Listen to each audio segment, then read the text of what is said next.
India నుంచి అలా last year ఎంతమంది వెళ్ళారు తెలుసా? 330 మంది వెళ్ళారు. అంటే మన లాస్ట్ డేట్ అయిపోయింది, మార్చి 20 అయిపోయింది. సెలక్షన్స్ పెడతారు 2 రోజులు. ఇప్పుడు వెళ్ళాలి మే 13 వెళ్ళాలి, మే 24 వచ్చేస్తాం, అయిపోతుంది. 10 days అన్నమాట. వాళ్ళే అన్నీ పెట్టుకుంటారు, రైట్ కానీ అకామిడేషన్ కానీ. దీంతో పాటు మీ పేరెంట్ అయితే పేరెంట్, టీచర్ అయితే టీచర్.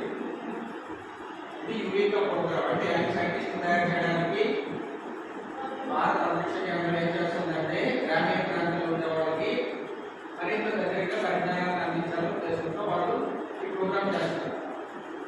యూవీకా ఒకటి నెక్స్ట్ సైన్స్ ప్రోగ్రామ్ చెప్పాను కదా, జ్ఞానం కండక్ట్ చేస్తూ ఉంటుంది. అటువంటి ప్రాసెస్ చేస్తూ ఉండాలి. నెక్స్ట్ కాలోత్సవం విన్నారా? పేరు కాలోత్సవం విన్నారు. Next science